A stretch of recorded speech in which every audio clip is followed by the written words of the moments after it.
প্রিয় বন্ধুরা, কেমন আছেন? আশা রাখি ভালো। আমি জগতের বিভিন্ন ধর্মের একজন ছাত্র। আমরা সাধারণত নিজের ধর্মকে বড় মনে করি। নিজের ধর্ম বড় মনে করার কারণে এক ধর্মের মানুষের সাথে আর এক ধর্মের মানুষের যে সংঘাত, যে দ্বিধা, যে দ্বন্দ্ব, যে মতানৈক্য, এটা কিন্তু অবধারিত হয়ে যায়। তখন বিভেদ সৃষ্টি হয়, আর এই ধর্ম নিয়ে শুরু হয় মারামারি, কাটাকাটি, খুনোখুনি। আসলে বিষয়টা দাঁড়া, এই ধর্মের জন্ম হয়েছে বিশ্বাস থেকে। ধর্মের জন্ম হয়েছে বিশ্বাস থেকে। আর এই বিশ্বাসটা এরকমটি যে এই যে বিশ্ব ব্রহ্মাণ্ড সুশৃঙ্খল ও সুনিয়ন্ত্রিতভাবে পরিচালিত হচ্ছে, নিঃসন্দেহে এর পিছনে একটা শক্তি আছে। সেই শক্তিকে পৃথিবীর বিভিন্ন মানুষ বিভিন্ন সময় বিভিন্ন নামে ডাকছে। হ্যাঁ, এটাই সত্য। কারণ আজ থেকে 25 লক্ষ বছর আগে, আজ থেকে 25 লক্ষ বছর আগেও যখন এই পৃথিবীতে মানুষ বাস করত, তখনও কিন্তু ধর্ম ছিল। তবে আজ থেকে 25 লক্ষ বছর আগে সেই ধর্মগুলো কিন্তু লিখিত আকারে ছিল না। কারণ মানুষের লিখন পদ্ধতি অত উন্নয়ন অগ্রগতি সাধিত হয় নাই। তো আমরা দেখতে পারি আজ থেকে 7000 বা 7500 বছর আগের, তারপরে 5000 বছর আগেরটা একটু বেশি দেখতে পারি। যতই মানে বিজ্ঞানের উন্নতি অগ্রগতি হয়েছে, ততই ধর্মটা বেশি প্রকাশিত হয়েছে। পৃথিবীর বয়স 4600 কোটি বছর। না, পৃথিবীর বয়স 460 কোটি বছর। পৃথিবীর বয়স 460 কোটি বছর। পৃথিবীতে জীবের আবির্ভাব 350 কোটি বছর। আর পৃথিবীতে মানুষের আবির্ভাব 80 লক্ষ বছর আগে বলে ধরা হয়। তো সেখানে গেলে বিতর্ক আসে, কারণ কোনো দলিল দেওয়া যায় না। কিন্তু যদি আমরা 25 লক্ষ বছর দিই, তাহলে কিন্তু এর দলিল আছে। কারণ প্রত্নতত্ত্ববিদরা তারা রাসায়নিক যে পরীক্ষা বা কার্বন টেস্টের মাধ্যমে তারা প্রমাণ করে দেখাতে পারেন যে হ্যাঁ, ঘটনা সত্যি। যাক, মূল কথা আসি। একটা কথা আছে আমাদের গ্রামে যে কি, কান ধরলে মাথা আপনি আপনি চলে আসে। তো একটা ধর্মের কথা আলোচনা করতে গেলে কিন্তু আরও 5টা 10টা ধর্মের কথা চলে আসবে। তো আজকে আমি যে বিষয়গুলো আলোচনা করবো, তার ভিতরে অনেকগুলো ধর্ম চলে আসবে। যেমন ইহুদি ধর্ম, খ্রিস্টান ধর্ম, ইসলাম ধর্ম, জেবুসাইট ধর্ম, কেনানাইট ধর্ম, সুমেরীয় ধর্ম, ব্যাবিলনীয় ধর্ম এবং মিশরীয় ধর্ম। এই অনেকগুলো ধর্ম চলে আসবে। কারণ কি জানেন? কারণ হচ্ছে আজ থেকে 7500 বছর আগে মিশরীয়দের কিন্তু ধর্ম ছিল। তারা তাদের সৃষ্টিকর্তাকে বলতো রা, অদৃশ্যের যিনি সৃষ্টা, রা। রা মানে সূর্য। আবার আজ থেকে 6000 বছর আগে যদি আমরা যাই, তাহলে জেবুসাইট গোত্র ছিল। বর্তমান যে ফিলিস্তিন, ইসরায়েল, এখানে যে ধর্মটা ছিল সেটা ছিল জেবুসাইট ধর্ম। তারা সালেমের পূজা করত। সালেম মানেও সূর্য, রা মানেও সূর্য, সালেম মানেও সূর্য। আবার ব্যাবিলনীয়, সুমেরীয়, মিশরীয় যে অঞ্চল, সেখানে যে ধর্মগুলো ছিল, তারাও সৃষ্টিকর্তাকে বলতো শামাস। শামাস মানেও সূর্য। ভালো করে খেয়াল করবেন, সিরিয়াস ব্যাপার তো। রা মানেও সূর্য, জেবুসাইট মানেও সূর্য, শামাস মানেও সূর্য, আর আমাদের ইসলাম ধর্মে শামস মানেও সূর্য। বুঝেন নাই? খুব সিরিয়াস ব্যাপার। এভাবে কেউ বলবে কিনা আমি জানি না, যেহেতু আমি জগতের বিভিন্ন ধর্মের ছাত্র। মিশরীয়দের কিন্তু ধর্ম ছিল, এবং তারা মূর্তি পূজা করতো, একথা সত্য। প্রথমে প্রকৃতির পূজা করতো। প্রকৃতির পূজা তারা ছেড়ে দেওয়ার পরে তারা মূর্তি পূজা করতো। মূর্তি পূজা ছেড়ে দিয়ে তারা সেই এক ঈশ্বর সূর্যের পূজা করতো। এবং একজন সৃষ্টিকর্তা ছিল, অদৃশ্যের সৃষ্টিকর্তা, যাকে বলতো রা, আমন রা, আটুম, আনুবিস, এরকম আর কি। এটা ছিল মিশরীয়দের ধর্ম। এটা হলো 7500 বছর বা 12000 বছর আগে, যাই বলে। তারপরে আসছে বর্তমানের যে ফিলিস্তিন, ইসরায়েল। বর্তমান ফিলিস্তিন, ইসরায়েলের আবার পূর্ব নাম ছিল কেনানাইট। পূর্ব নাম ছিল জেবুসাইট। মুশকিল না? আজ থেকে 6000 বছর আগে এই ফিলিস্তিনে যে ধর্ম ছিল, সেটা ছিল কেনানাইট ধর্ম। তার আগে ছিল জেবুসাইট ধর্ম, তারপরে আসছে ইহুদি ধর্ম, ইহুদিদের পরে আসছে খ্রিস্টান ধর্ম, খ্রিস্টান ধর্মের আছে তারপরে ইসলাম ধর্ম। এর মাঝখানে আবার আজ থেকে প্রায় 5000 বছর আগে আরেকটা ধর্ম ছিল, সেটা হচ্ছে পার্সি ধর্ম বা জরথ্রুস ধর্ম বা জরস্টান ধর্ম। জটিল বিষয় না? জটিল বিষয়। তাহলে অনেকগুলো ধর্ম পেয়ে যাচ্ছি আমরা, তাই না? 1 নম্বরে মিশরীয় ধর্ম, 2 নম্বরে ব্যাবিলনীয় ধর্ম, 3 নম্বরে সুমেরীয় ধর্ম, 4 নম্বরে জেবুসাইট ধর্ম, 5 নম্বরে কেনানাইট ধর্ম, 6 নম্বরে পার্সি ধর্ম, 7 নম্বরে ইহুদি ধর্ম, 8 নম্বরে খ্রিস্টান ধর্ম, 9 নম্বরে ইসলাম ধর্ম। অনেকগুলো ধর্মের সমন্বয় শুধুমাত্র এই অঞ্চলটা দেখেন। এই শুধু এই যে মিশর, সিরিয়া, তুরস্ক, জর্দান, শুধু এইটুকু জায়গার ভিতরে অসংখ্য ধর্মের ছড়াছড়ি। আর এখানে কিন্তু লক্ষ লক্ষ নবী আসছে। তো লক্ষ লক্ষ নবীর কথা তো আসলে একটা ভিডিওতে বলা যাবে না। আমরা জানি যে 25 জন নবী, তাই না? এই যে 25 জন নবী যে কোরআনে আছে, তাওরাতে আছে, বাইবেল আছে, এই নবীদের যে জন্মস্থান তা মূলত লেবানন, সিরিয়া, জর্দান, ফিলিস্তিন, মিশর, ইরাক, প্যালেস্টাইন, এই সমস্ত অঞ্চল মিলে এই ধর্ম। তো সবাই নিজের ধর্ম বড় মনে করে। নিজের ধর্ম বড় মনে করলে তো অন্য ধর্ম জানার প্রয়োজন নাই, ফলে আর আমাদের জানা হয়ে ওঠে না। অথচ পৃথিবীতে ধর্মের সংখ্যা অনেক, প্রায় কত, প্রায় 4315 অথবা 4500 ধর্ম। আমার ভিডিওর কিন্তু একটু গোলমেলে হয়ে যাচ্ছে, কারণ অনেকগুলো বলতেছি তো, এভাবে বললে পরে একটু বুঝতে কষ্টই হয়। ঠিক আছে, আচ্ছা, এবার আসেন আমরা গোটা পৃথিবীটা একটা ঘুরে আসি। গোটা পৃথিবীটা একটা ঘুরে আসি। গোটা পৃথিবী ঘুরতে গেলে আমেরিকাতে অ্যাজটেক ধর্ম, মায়ান ধর্ম, ইনকা ধর্ম। আমেরিকার মহাদেশের।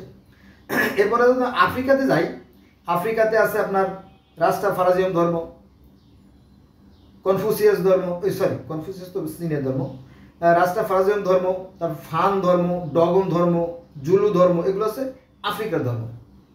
এবার আমরা চলে যাবো রাশিয়াতে আছে ক্যাল্টিক ধর্ম, আপনার ক্যাল্টিক ধর্ম, সামানিজম ধর্ম, এরকম। এরপরে যদি আমরা চীনে যাই, চীন অঞ্চলে, চীনে ওখানে গেলে আপনার আছে আপনার এই যেমন টেংরি ধর্ম, তাও ধর্ম, সিন্তো ধর্ম, কনফুসিয়াস ধর্ম, এরকম অসংখ্য ধর্ম সেখানে আছে, অর্থাৎ চীন অঞ্চলে। এরপরে আমাদের এই অঞ্চল তো আমরা আলোচনা করলামই যে এখানে আছে ইহুদি ধর্ম, খ্রিস্টান ধর্ম, ইসলাম ধর্ম, সনাতন ধর্ম, ইত্যাদি ইত্যাদি। এভাবে পৃথিবীতে হাজার হাজার ধর্মর ছড়াছড়ি। সবাই যদি আমরা নিজের ধর্মকে বড় মনে করি, তাহলে এই ধর্মের সমস্যার সমাধান কশ্মিন কালেও যাবে না। ঠিক আছে, আসলে ধর্ম মাত্র একটাই, আর এই ধর্মগুলো জন্ম হয়েছে বিশ্বাস থেকে। বিজ্ঞানীরা যে ধর্মে বিশ্বাস করে না বা সৃষ্টিকর্তা বিশ্বাস করে, মিথ্যা কথা। বিজ্ঞানীরাও সৃষ্টিকর্তা বিশ্বাস করে, এবং কি 60% অর্থাৎ 60% 70% বিজ্ঞানীরা ধর্ম বিশ্বাস করে। কিছু বিজ্ঞানীরা হয়তো ধর্ম বিশ্বাস করে না, তারা বলে যে আমরা এই প্রকৃতির সন্তান, এরকমটি বলে।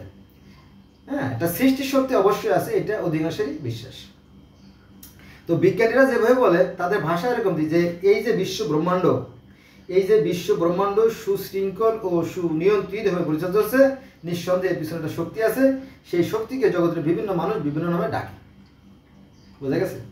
তার মানে কি, সৃষ্টি শক্তি যে নাই এটা কেউ স্বীকার করতে চায় না, সবাই স্বীকার করে যে সৃষ্টি আছে। তো যেটা বলছিলাম যে আজ থেকে 7500 বছর আগে যে মিশরে যে ধর্ম ছিল সেটা ছিল কি, মিশরীয় ধর্ম। তারা সেই রাকে বিশ্বাস করতো, মানতো যে একজন সৃষ্টিকর্তা আছে। তারপরে আরেকটু কাছাকাছি গেলাম আমরা, আজ থেকে 6000 বছর আগে ছিল জেবুসাইট গোত্র, তারা সালেমে পূজা করত, অর্থাৎ মিশরীয়রাও সেই সূর্যের পূজা করত বা জ্যোতিময় আল্লাহকে পূজা করতো। আর যারা জেবুসাইট অর্থাৎ এই যে প্যালেস্টাইন, ইসরায়েল এর আগের আগের আগের আগের মানে কীভাবে বোঝাবো বুঝতে পারতেছি না। এখন তো ফিলিস্তিন ইসরায়েল, এখন এই ফিলিস্তিন ইসরায়েলের আগে এটা ছিল কেনানাইট রাষ্ট্র ছিল এবং কেনানাইট ধর্ম ছিল। তারা তাদের সৃষ্টিকর্তাকে বলতো বাল দেবতা, দেবতাকে বলতো বাল দেবতা। আর তারও আগে এই অঞ্চলে ছিল জেবুসাইট জাতি। জেবুসাইট তারা সালেমে পূজা করতো। সালেম মানে সূর্য, রা মানেও সূর্য। আর এই সুমেরীয়, ব্যাবিলনীয়, মিশরীয় যে ধর্মগুলো ছিল তাদেরও যে সৃষ্টিকর্তা তাকে বলতো শামাস মানে সূর্য। হ্যাঁ, যাক, তো কালের বিবর্তনের পরে সর্বপ্রথম যে বৈপ্লবিক পরিবর্তনটা ঘটে সেটা হচ্ছে আপনার সলোমন, বাদশাহ সলোমন। এটা হচ্ছে ইহুদি খ্রিস্টানরা বলে সলোমন, আর আমরা মুসলমানরা বলি সুলাইমান। তো এই সুলাইমান ছিলেন পৃথিবীর মধ্যে একজন বিরাট মাপের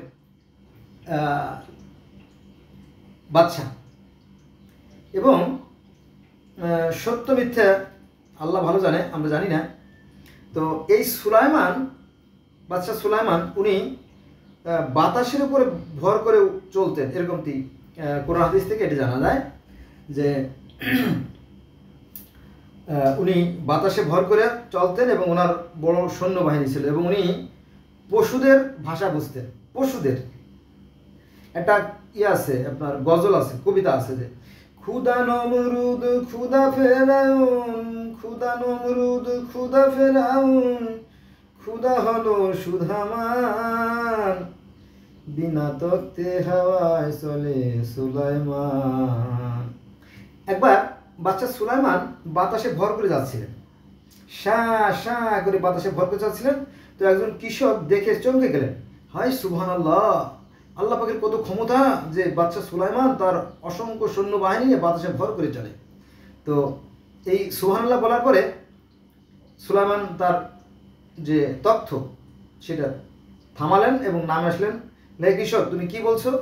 বলো যে সৃষ্টিকর্তার কত ক্ষমতা যে শূন্যের পরে আপনাকে ভাষা নিয়ে যাচ্ছে। এই বলো, জানো যদি কেউ খালেস নিয়ে দেয় একবার সুবহানাল্লাহ বলে, তাহলে তার জন্য জান্নাতের যে একটা গাছ রোপণ করা হয়, যে গাছের ছায়া পার হতে হলে একটা দ্রুতগামী ঘোড়াকে অন্তত 500 বছর ছুটতে হবে, এরকম কি। মানে এটা আমি অজে শুনছি, এগুলো হাদিসে আছে। যাই হোক, তো এই সুলাইমান ছিলেন খুব বড় মাপের মানে বাদশাহ, এবং উনি সমস্ত জীব জন্তুর ভাষা বুঝতেন, বাদশাহ সুলাইমান। এটা আমাদের এই সুলাইমানের কথা ইহুদি ধর্মে আছে, খ্রিস্টান ধর্মে আছে, ইসলাম ধর্মে আছে। এই 3 ধর্মে তো আছেই, এমনকি সনাতন ধর্মে আছে। সনাতন ধর্মের যিনি হচ্ছে শিব, যিনি হচ্ছে মহাদেব, তিনি হচ্ছেন এই সুলাইমান। হিন্দুরা যখন পূজা করে, শিবের পূজা করে, তখন দেখবেন শিবের মূর্তি যখন গড়ে, শিবের সামনে পিছে বামে সব জায়গায় পশু থাকে।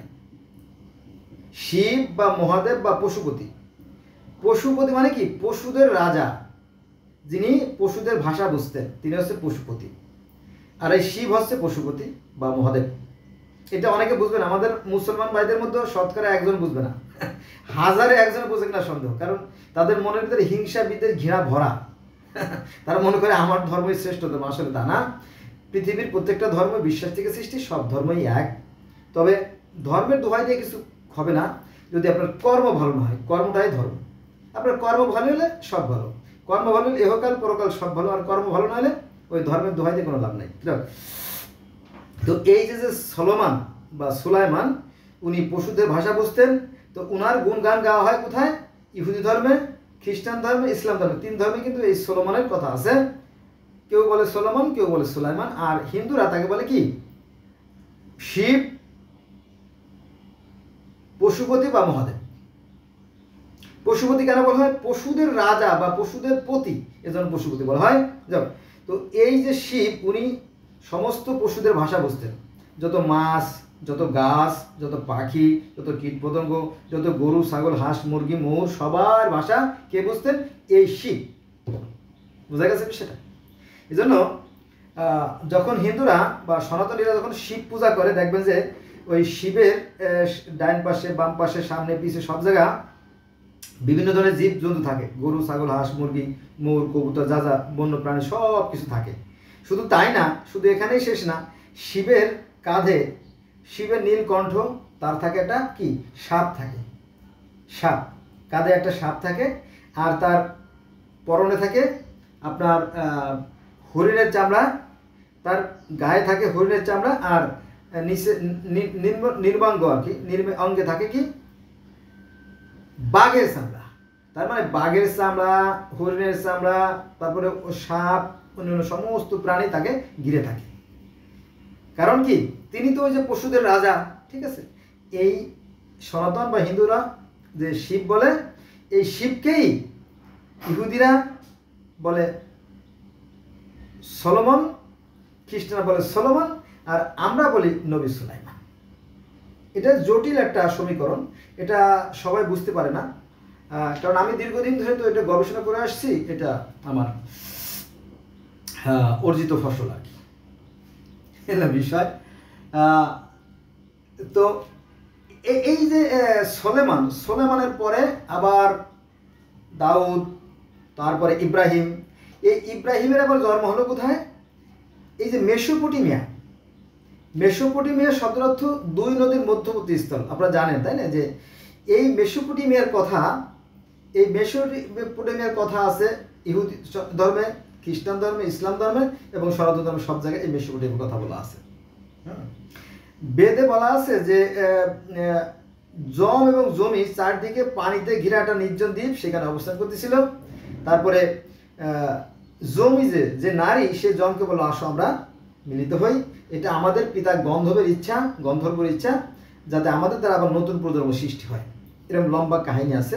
তো এই কাহিনী পরবর্তীতে আবার ইহুদি ধর্মে আছে, ইসলাম ধর্মে আছে, খ্রিস্টান ধর্মে আছে, যে আদম এবং হাওয়ার ভিতরে যে ঘটনা, সেটা এগুলোর ইঙ্গিত বহন করে। শুধু তাই না, আপনার প্রাচীন যে তালমুদ গ্রন্থ, সেখানেও সেই প্রথম নারী হচ্ছে কে লিলিথ, এবং অ্যাডামের সাথে যে একটা মতানৈক্য হয়েছিল, সেই কাহিনী, মানে একই কাহিনী ঘুরে ঘুরে ঘুরে ঘুরে ঘুরে বিভিন্ন ধরনের আসছে আর কি। এটা জটিল সমীকরণ, আমার সাথে থাকলে হয়তো আপনারা জানতে পারবেন মূল বিষয়টা আর কি। এটা একটা ভিডিওতে আসলে বলা সম্ভব না। তো এই যে সুলাইমানের থেকে পরবর্তীতে ইব্রাহিমের জন্ম, এবং কোরআনে বলা হয়েছে ইব্রাহিম হচ্ছে পৃথিবীর প্রথম মুসলমান। ইব্রাহিম আলাইহিসসালাম ছিলেন উচ্চশিক্ষিত। ওনার বাবা ছিলেন একজন বড় মাপের মানুষ। তো ইব্রাহিম আলাইহিসসালাম 7 বছর ওনার নিজ গৃহে অবস্থান করেন। 7 বছর পরে উচ্চশিক্ষার জন্য বিদেশে ভ্রমণ করেন, এবং উচ্চশিক্ষা গ্রহণ করার পরে যখন তিনি দেশে ফিরে আসেন, তখন দেখে যে ওর নিজের পিতা নিজেকে খোদা দাবি করে, নিজেকে ঈশ্বর দাবি করে। আগেকার দিনে এরকমই ছিল, কারণ কি জানেন, যারা গোত্রপতি তাদেরকে এভাবে ঈশ্বর বা খোদা বা ভগবান এভাবে ডাকা হতো এবং তাদের পূজা করা হতো, এরকম একটা ব্যাপার স্যাপার ছিল, এবং তাদের মূর্তিও তৈরি করা হতো। পরে ইব্রাহিম আলাইহিস সালাম বলো যে বাবা, তুমি যদি সত্যিকারের অর্থে ঈশ্বর হয়ে থাকো, তাহলে এই যে সূর্য, প্রতিদিন সূর্য যে পূর্ব দিক থেকে ওঠে, তুমি একটু পশ্চিম থেকে উদিত করে দেখাও। যদি তুমি এই সূর্য, চন্দ্র, এদেরকে তুমি যদি নির্দেশ মানাতে পারো, অর্থাৎ যদি তোমার কথা চন্দ্র সূর্য শোনে, তাহলে আমিও তোমাকে বিশ্বাস করব এবং তোমাকে আমি খোদা হিসেবে দেব। তখন এই পিতার সাথে ইব্রাহিমের লাগলো দ্বন্দ্ব। হ্যাঁ, তুই আমার ছেলে হয়ে বাপের অপমান, বেয়াদব। এই তারপরে ছেলের সাথে যখন এই পিতার যখন দ্বন্দ্ব বেঁধে গেল, তখন বলো তোর মতো ছেলে আমার দরকার নাই। যে ছেলে পিতার অপমান করে, ও ছেলেকে ত্যায্যপুত্র করে, ওকে হত্যা করে ফেলো। তখন একে হত্যা করার জন্য পাহাড়ে নিয়ে যাওয়া হয়, পাহাড় থেকে ধাক্কা মারে ফেলে দেয়, কিন্তু সে পাহাড় থেকে পড়েও না, মরেও না। তাকে সাপ দিয়ে দংশন করা হয়, কিন্তু বিষের ক্রিয়া তাকে কোনো কাজ করে না। তারপরে হাতি দিয়ে পাড়ায় মারার চেষ্টা করা হয়, কিন্তু হাতিতে পাড়ায় তাকে নরম করতে পারে না বা মারতে পারে না। তারপরে তলোয়ার দিয়ে তাকে কুপানোর চেষ্টা করা হয়, কিন্তু তলোয়ার তাকে কাটতে পারে না। তারপরে তাকে বুকে পাথর বেঁধে পানির মধ্যে ফেলে দেওয়া হয়, কিন্তু পানির মধ্যে সে শূলার মধ্যে ভাসে, সে কিছুতেই মরে না। এই কাহিনীগুলো বিস্তারিত আছে সনাতন বা হিন্দু ধর্মের ঈশ্বরের অবতার রহস্য যে কাহিনী আছে, 10 জন অবতার, তার যে নরসিংহ বা প্রহ্লাদ মহাজন অথবা হিরণ্যকশিপু বিভিন্নভাবে ভাগ করে ফেলছে তারা এটা, এই জন্য প্রকৃতটা বের করা খুব কষ্ট, অনেক সময় লাগে আর কি। এর যে কোনো একটা কাহিনী আপনি দেখলে পরে এই ঘটনাটা জেনে যাবেন যে এই যে প্রহ্লাদ মহাজনের যে কাহিনী, এই প্রহ্লাদ মহাজনের কাহিনীটা আর এই ইব্রাহিমের কাহিনী একই কাহিনী। এটা কালের পরিবর্তনের ফলে, সময়ের পরিবর্তনের সাথে সাথে বিভিন্ন ধর্মে বিভক্ত হয়ে গেছে, কিন্তু ঘটনা কিন্তু এক। এই যে প্রহ্লাদ মহাজন সনাতন ধর্মে, এই প্রহ্লাদ মহাজনের কাহিনী আছে ইহুদি ধর্মে, আব্রাহাম, ইব্রাহিম, ইব্রাহিম ইহুদি ধর্মে আছে, খ্রিস্টান ধর্মে আছে, ইসলাম ধর্মে আছে এই ইব্রাহিমের কাহিনী। এবং কোরআনে বলা হয়েছে এই ইব্রাহিম আছে পৃথিবীর প্রথম মুসলমান, কারণ কি তার থেকেই প্রথম নিরাকার আল্লাহর প্রতি মানুষের বিশ্বাস।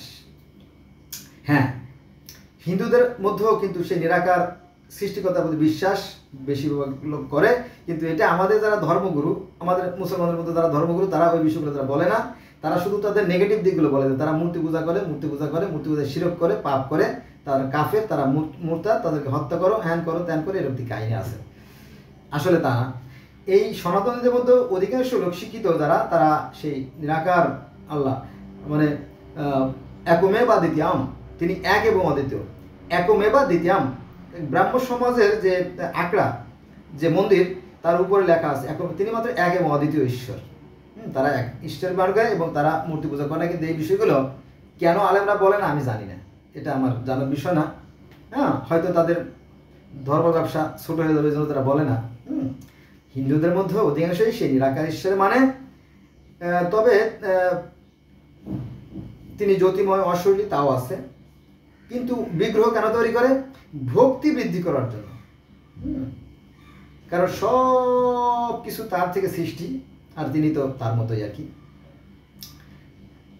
আবার আমরাও ওরকম একই কথা বলি, এটা কোরআনে কিন্তু আছে যে তিনি আল জাহের, তিনি আল বাতেন, হ্যাঁ, তিনি আদি, তিনি অন্ত, তিনি যুগপৎ, তিনি সব কিছু। অর্থাৎ আল্লাহ একমাত্র ছিলেন, আর কিছু ছিল না, তার থেকে সব কিছু সৃষ্টি। কিন্তু আমরা এটা পড়ি কোরআনে, কিন্তু আমরা মানতে রাজি না যে সব কিছুর মধ্যে সৃষ্টিকর্তা আছে।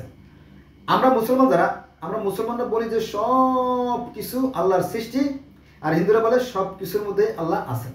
এই শুধুমাত্র হিন্দু মুসলমানদের মধ্যে শুধু রয়ের পার্থক্য, আর কোনো পার্থক্য নাই।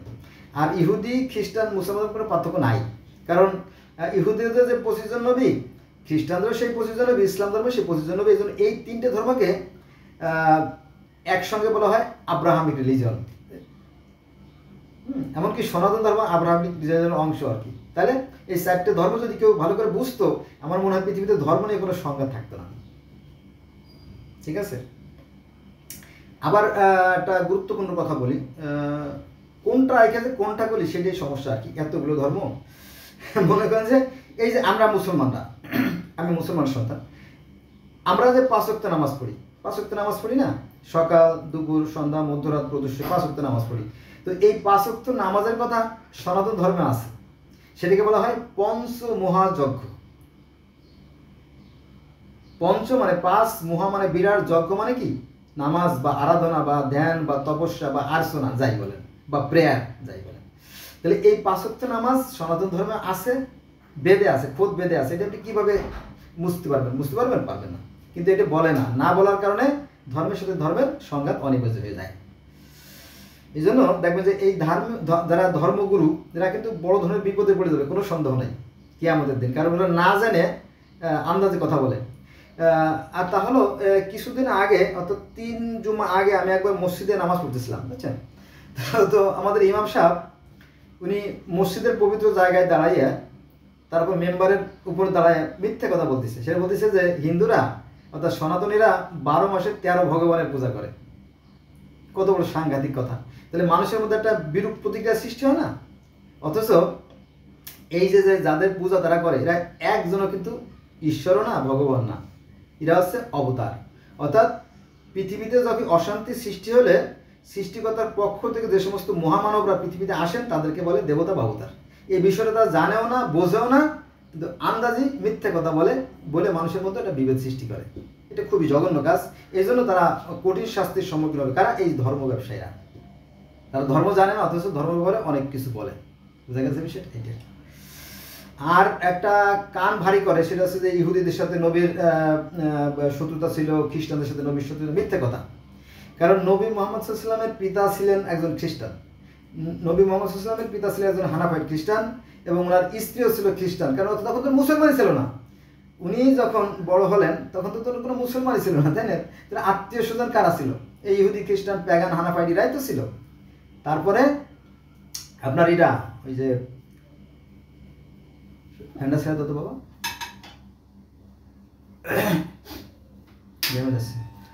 তো এই কি বলছিলাম,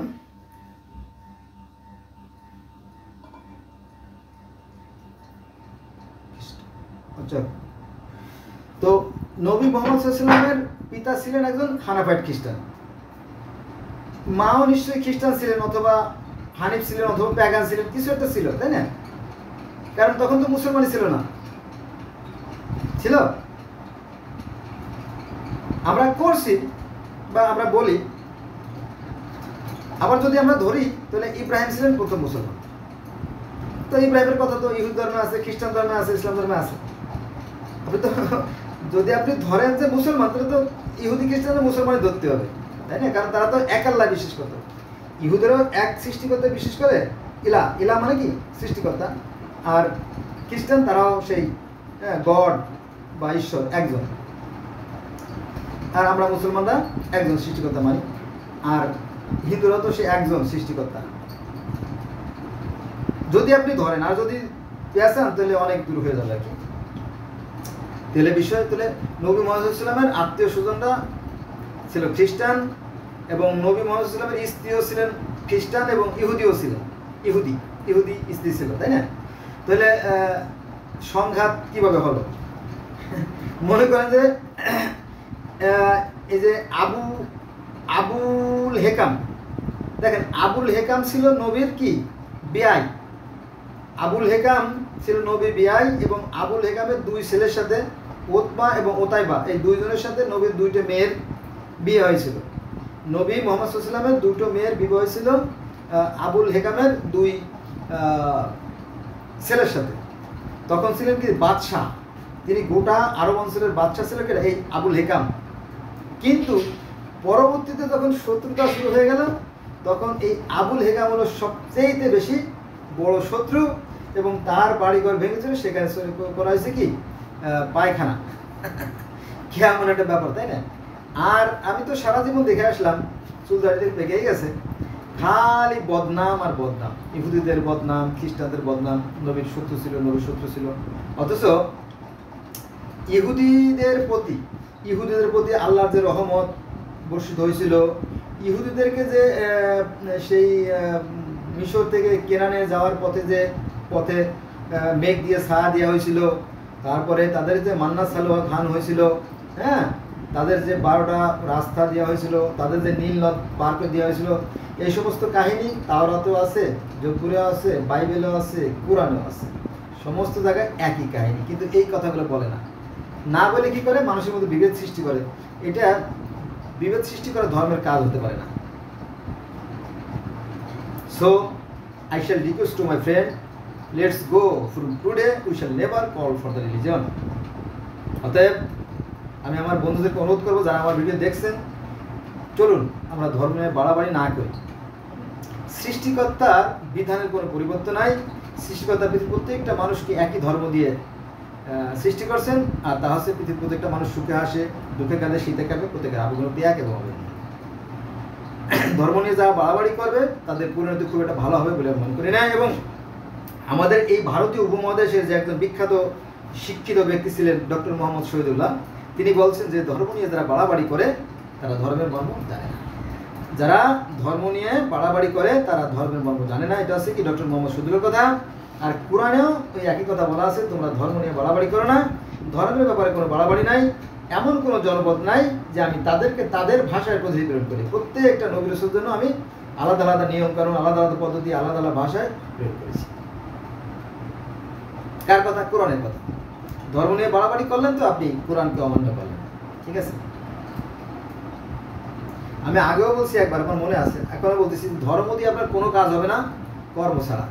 কর্মই হচ্ছে ধর্ম। কিন্তু আমরা বাঙালিরা ধর্ম নিয়ে খুব মাতামাতি করি, কিন্তু আমাদের আসল ধর্ম নাই। আসল ধর্ম কি? চরিত্র। নবী মুহাম্মদ সাল্লাল্লাহু আলাইহি ওয়াসাল্লাম বলছেন কি, মানুষের মধ্যে ওই ব্যক্তি উত্তম যার আখলাক চরিত্র ভালো, সেই চরিত্র কিন্তু আমাদের মধ্যে নাই। তারপরে ওই একই কথা অন্য আরেকজন ব্যক্তি বলছে যে when money is lost nothing is lost, যখন টাকা হারায় কিছু হারায় না, when health is lost something is lost, যখন স্বাস্থ্য হারায় কিছুটা হারায়, but when character is lost everything is lost, যখন চরিত্র হারায় সব কিছু হারায়। আবার এই কথা অন্য আরেকজন মনীষী অন্যভাবে বলছে যে character is the crown and glory of human life. একজন মানুষের অর্থ থাকতে পারে, একজন মানুষের শিক্ষা থাকতে পারে, একজন মানুষের বংশগত থাকতে পারে, কিন্তু যদি চরিত্র না থাকে তার কিছুই নাই। বুঝা গেছে বিষয়টা? কিন্তু আমাদের সেই জিনিসটা নাই। যে আপনি কি বলতে চাচ্ছেন, আপনি একটু ভালো করে বোঝান তো। অনেকে প্রশ্ন করে আমার যে ভালো করে বোঝান তো আপনি কি বোঝাতে চাচ্ছেন। আমি তাদেরকে বলতে চাই যে এই যে বাঙালি জাতির জনক যিনি বঙ্গবন্ধু শেখ মুজিবুর রহমান, তিনি বলে গেছেন যে মানুষের কত কিছু পায়, স্বর্ণের খনি পায়, লোহার খনি পায়, তেলের খনি পায়, আর আমি পাইছি চোরের খনি। তিনি তার উদাহরণ দিয়ে গেছেন, যেমন তিনি বলছিলেন যে বিদেশ থেকে যে 7.5 কোটি কম্বল আমি আনছি, আমার কম্বলটা কোথায় গেল? তিনি জাতিকে বলছিল তোমরা যে এই কম্বলগুলো সব লুটপাট করে ভাগযোগ করে ফেলেছো, আমার কম্বলটা কোথায় গেল? এটা কিন্তু জাতির উদ্দেশ্য বলছিল। কিন্তু এই মূর্খ জাতি বুঝতে পারে নাই বঙ্গবন্ধু কি বলছেন। মুখ্যমন্ত্রী বলছেন বঙ্গবন্ধুই বলে চোর, এজন্য ফরিদপুরে মানুষ চোর বলে। এটা বোকা জাতি আর কি। আচ্ছা, past is past, do not যা অতীত হয়ে গেছে, অতীতের দীর্ঘশ্বাস আর ভবিষ্যতের আশ্বাস করলে বাস্তব জীবনে কাজে আসে না, বর্তমানে জীবন তো, তাই বর্তমান জীবনে কাজ করে যায় বুদ্ধিমানের কাজ। এবার আমরা আসবো হাসিনার ব্যাপারে। হাসিনা বলছিল যে এই জাতি কতটা চোর, কতটা অসভ্য, যে আমার পিয়ন সেও 400 কোটি টাকার মালিক হয়ে গেছে। হ্যাঁ, সে হেলিকপ্টার ছাড়া চলে না, জানেন তো, তাই না? তারপরে হারুন বোধহয় হাজার কি শত বিঘা, শত একর জায়গা কিনে ফেলাইছে গাজীপুরে, এবং তিনি একটা স্বর্ণ কোমল তৈরি করছে। যেমন ইসলামের সাদ্দাত যেমন পৃথিবীতে জান্নাত তৈরি করছিল, বিবি হারুন সে জান্নাত তৈরি করছে। এবং বেনজির আহমেদ খান নাকি চৌধুরী, আমি জানি না, বেনজির সাহেব পুরো গোপালগঞ্জ কিনে ফেলাইছে, এরকম অবস্থা আর কি। হ্যাঁ, তো এরা তো প্রকাশ্যে এরা লুটতরাজ করছে, টাকা না দিলে হত্যা করছে, তাই না? এই গেল অবস্থা। আর এখনো যে হত্যাকারীরা নাই তা না, এখনো কিন্তু তারা আত্মগোপনে আছে, লুকায় আছে, বুঝছেন? তো এই জাতি ভালো হবে না, এই জাতি ভালো হবে না। যারা পূর্বজন্মে পাপ করে তারা এই বাংলাদেশে জন্ম নেয়। এর মধ্যে ভালো লোক আছে, ভালো লোক নাই তা না, তারা অনেক কষ্টে আছে। আর এই কষ্টের ফসল নিশ্চয়ই আল্লাহ পাক দেবেন মরার পরে, কারণ মৃত্যুই শেষ কথা না, বুঝছেন? এই দেহটা হচ্ছে আমাদের খাসা, আর আমাদের ভিতরে যে আত্মাটা আছে তার মানে মেশিন পার্টস আর, তো ওটা খুলে নিয়ে যায় আল্লাহ। খুলে নিয়ে যাওয়ার পরে আবার ওটা দিয়ে আবার নতুন বডি তৈরি করা খুব সহজ, তাই না? এই জন্য ক্ষয় লয় বিলীন বলে কিছু নাই, আছে শুধু পরিবর্তন। অর্থাৎ আমাদের মৃত্যু হবে, এটা সত্য, কিন্তু আমরা পুরোপুরি শেষ হয়ে যাব না। মরে গেলে পরে বিচার হবে কার, তাই না?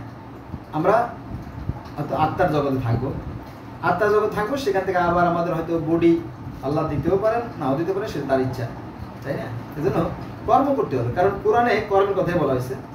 শতবার ভালো কর্ম করতে, যারা সৎকর্ম করে তারা জান্নাতে যাবে। যারা সৎকর্ম করবে, শুধুমাত্র সৎকর্ম। আর সৎকর্ম কারা করবে? যারা বিশ্বাস করে তারা। আর আমরা সবচেয়ে বড় আকারে যেটা করি সেটা হচ্ছে নামাজ। 34 মিনিট নামাজ পড়ি না আমরা। নামাজের কাজ হচ্ছে মানুষকে সৎ বানানো। সেটা কোরআনেই বলছে যে ইন্নাস সালাতা তানহা আনিল ফাহশাই ওয়াল মুনকার ওয়াল বাগি। ইন্না মানে নিশ্চয়ই, সালাতা মানে নামাজ, ইন্নাস সালাত তানহা আনিল ফাহশা মানে আপনাকে বিরত রাখবে। ফাহশা মানে কি? খারাপ বা মন্দ কাজ থেকে। ইন্নাস সালাতা তানহা আনিল ফাহশা ওয়াল মুনকার ওয়াল বাগি, নিশ্চয়ই নামাজ মানুষকে অন্যায় এবং অসৎ কাজ থেকে বিরত রাখে। আর অন্যায় এবং অসৎ কাজ থেকে বিরত রাখতে পারলেই তার জন্য আছে মহাকল্যাণ, মহাসাফল্য, সেটা হচ্ছে জান্নাত।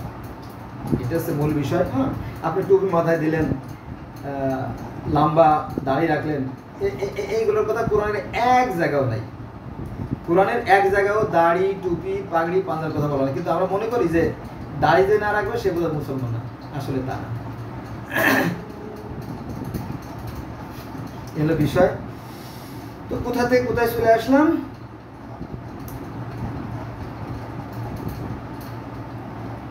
সে তো বুঝলেনি যে বিশ্বাস আজ থেকে 25 লক্ষ বছর বলেন আর 30 লক্ষ বছর আগে বলেন, ধর্ম ছিল মানুষের অন্তরে, বিশ্বাসে।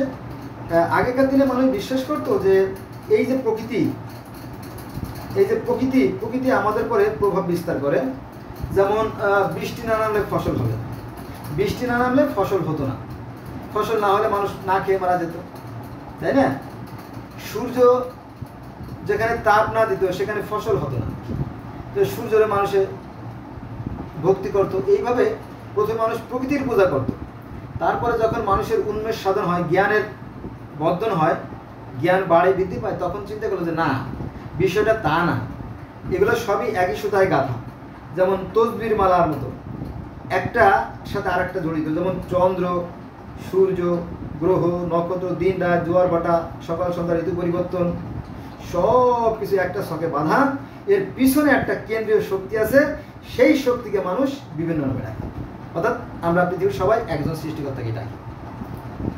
এটার একটা সায়েন্টিফিক অ্যানালাইসিস, একটা ব্যাখ্যা দিয়ে আমি ভিডিও শেষ করে দেবো। সেটা হচ্ছে দেখেন যে সূর্য যখন তাপ দেয়, সূর্য যখন তাপ দেওয়া শুরু করে তখন বাতাসের প্রবাহ সৃষ্টি হয়, অর্থাৎ বাতাস সৃষ্টি হয়। এই বাতাসটা দিয়ে আমরা কি করতে পারি? প্রোপেলার, পাকা ঘুরে বিদ্যুৎ উৎপন্ন করতে পারি। অর্থাৎ সূর্য যে বাতাসটা দেয় সেটা আসলে বিদ্যুৎ বা এক প্রকার শক্তি। সূর্য যে তাপ দেয় বা আলো দেয়, এই তাপ আলোকে কাজে লাগায় আমরা বিদ্যুৎ উৎপন্ন করতে পারি। যেমন বিভিন্ন সৌর প্যানেল আমরা ব্যবহার করে বাড়িতে বিদ্যুৎ উৎপন্ন করি, অথবা মাঠে এই যে আপনার ইরিগেশন করি, তাই না? সেটা এক প্রকার শক্তি। আবার এই যে যে পানি, এই পানির স্রোতটা যখন উপর থেকে নিচ থেকে নামে, এই শক্তিটা কাজে লাগাইয়ে টারবাইন ঘুরে যায়, যেটার মাধ্যমে আমরা বিদ্যুৎ উৎপন্ন করতে পারি, শক্তি। তারপরে মনে করেন যে এই যে কেরোসিন, ডিজেল, পিস, ভেজলিন, মোম, কয়লা, যা কিছু আছে দাহ পদার্থ, এগুলো থেকে আবার মানে শক্তি উৎপন্ন করা যায়। তার মানে কি, তিনি আসলে একটা শক্তি রূপে সর্বত্র তিনি আছেন, তিনি আমার ভিতরে আছেন আর আমি তার ভিতরে আছি। এটা হলো বিষয়, এটা তার খেলা। তবে আমরা এটা বুঝতে পারি না কেন জানেন? ওই যে আমাদের জ্ঞানের সীমাবদ্ধতার কারণে। আমরা হচ্ছেন সসীম, সীমিত, আর তিনি হচ্ছেন অসীম। ছোট একটা উদাহরণ যদি দেই, মনে করেন যে একটা বাচ্চা তার মার পেটের ভিতরে, এবং সে 5 থেকে 7টা স্তরের ভিতরে ফ্লুইড বলে, যে আমরা যে মায়ের গর্ভের ভিতরে যে পানির ভিতরে ছিলাম, ওটাকে মেডিকেলের ভাষায়, সায়েন্সের ভাষায় বলে ফ্লুইড। ওই ফ্লুইডের মধ্যে আমরা কিন্তু ভাসতেছিলাম, প্রত্যেকে, আপনি, আমি, সবাই, পৃথিবীর সকল মানুষ তো ভাসতেছিলাম। আর ওই আমাদের যে খাদ্য নালী, ওই খাদ্য নালী থেকে আমাদের শরীরে খাবারগুলো ঢুকতেছিল, আর আমরা সেখানে হৃষ্টপুষ্ট হচ্ছিলাম, তাই না?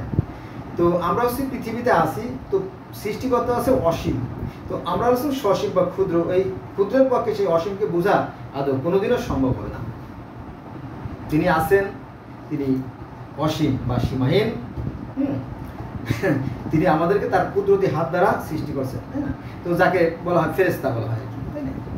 তো এই বাতাসও শক্তি, তাপও শক্তি, আলো শক্তি, পানীয় শক্তি, মাটিও শক্তির সমন্বয়, ঠিক আছে? সবই শক্তির খেলা, ঠিক আছে? আর সৃষ্টিকর্তাও সেই শক্তির আধার মাত্র। অতএব কাজে কাজে, সুতরাং আপনি কি করবেন সেটা আপনার একান্ত ব্যক্তিগত ব্যাপার। এটা সৃষ্টিকর্তার খেলা। আপনাকে তিনি সৃষ্টি করছেন, আর আপনাকে চলার জন্য ভালো মন্দ জ্ঞান দিয়ে দিয়েছেন, কোনো সন্দেহ নাই। এখন আপনি কি করবেন? যদি ভালো কাজ করেন তার ভালো পাবেন, আর যদি মন্দ কাজ করেন তো মন্দ ফল পাবেন। এটা আপনি পৃথিবীতে পাওয়া শুরু করবেন, আর বাকিটা পরবর্তীতে পাবেন, মরার পরে। এইটাই আচ্ছা, খুব স্পষ্ট, তাই না? তাহলে আমরা জানলাম যে এই যে পৃথিবীতে যত ধর্ম থাকুক না, এই সমস্ত ধর্ম মূলত বিশ্বাস থেকে সৃষ্টি। সবাই একজন সৃষ্টিকর্তাকে বিশ্বাস করে, হ্যাঁ, দুইজন সৃষ্টিকর্তা জগতের কোনো ধর্মে নাই। কিন্তু এই মাঝখান থেকে ধর্ম ব্যবসায়ী যারা, এরা মানুষের সাথে মানুষের বিভেদ সৃষ্টি করে। এজন্য আমি মাঝে মাঝে কথা বলি যে হিংসা, বিদ্বেষ আর ঘৃণা থেকে এই নতুন ধর্মের সৃষ্টি। কিন্তু ধর্মের মূল যে বিষয়টা, তাতে কোনো পার্থক্য নয়, সবাই একজন সৃষ্টিকর্তাকে মানে। বন্ধুরা, আজকে এই পদ্ধতি হলো। সবাই ভালো থাকবেন, আল্লাহ হাফেজ। আমার সাথে থাকবেন। আমি আসলে হয় কি খিচুড়ি খিচুড়ি তো জানেন তাই না, অনেক কিছু দিয়ে এক জায়গায় করতে গেলে খিচুড়ি হয়ে যায়। আমার কথাগুলো আসলে খিচুড়ির মতো হয়ে গেছে যদিও, কিন্তু এটিকে গভীরভাবে চিন্তা করতে হবে। তবে খিচুড়ি কিন্তু অনেক পুষ্টিদায়ক জানেন তো। বাচ্চাদেরকে ডাক্তাররা খিচুড়ি খাইতে বলে, কারণ কি জানেন, এই খিচুড়ির মধ্যে সব ধরনের উপাদান থাকে আর এটা বেশ পুষ্টিকর। ঠিক আছে, তো আমি অনেকগুলো ধর্মের কথা বললাম। 1 নম্বরে ইসলাম ধর্ম, 2 নম্বরে খ্রিস্টান ধর্ম, 3 নম্বরে ইহুদ ধর্ম, 4 নম্বরে মেসোপটেমিয়ান ধর্ম, 5 নম্বরে সুমেরীয় ধর্ম, 6 নম্বরে ব্যাবিলনীয় ধর্ম, 7 নম্বরে মিশরীয় ধর্ম, 8 নম্বরে কেরানাইট ধর্ম, 9 নম্বরে পার্সি ধর্ম। পার্সি ধর্মের মানুষেরও কিন্তু সেই এক সৃষ্টিকর্তা, মানে তিনি অদৃশ্য নিরাকার, এবং তারা কিন্তু 5 ওয়াক্ত নামাজ পড়ে। সকাল, দুপুর, সন্ধ্যা, মধ্যরাত প্রত্যেক 5 ওয়াক্ত নামাজ পড়ে, এবং নামাজের আগে তারা ওযু করে, অর্থাৎ প্রক্ষালন বলে। পার্সি ধর্মের মানুষেরা প্রক্ষালন বলে। এবং সেখানে মিরাজের কাহিনী আছে, তিনি মিরাজে গেছিলেন, সেই জলস্টার মিরাজে গেছিলেন আল্লাহর সাথে দেখা করার জন্য, সেটাও আছে। তারপরে সেই যে শিম্বত শাখা অর্থাৎ পুলসিরাত, এই পুলসিরাত তো সব ধর্মে আছে। ইহুদ ধর্মেও পুলসিরাত আছে, খ্রিস্টান ধর্মে পুলসিরাত আছে, ইসলাম ধর্মে পুলসিরাত আছে, সনাতন ধর্মে পুলসিরাতকে বলে বৈতরণী, আর পার্সি ধর্মে বলে শিম্বত শাখা। একই কাহিনী, এক একটা ভাষা, এক এক রকমের ব্যাখ্যা বিশ্লেষণ, ফলে এটা সাধারণ মানুষ যারা বুঝতে পারে না। ধন্যবাদ সবাইকে আমার সাথে থাকার জন্য।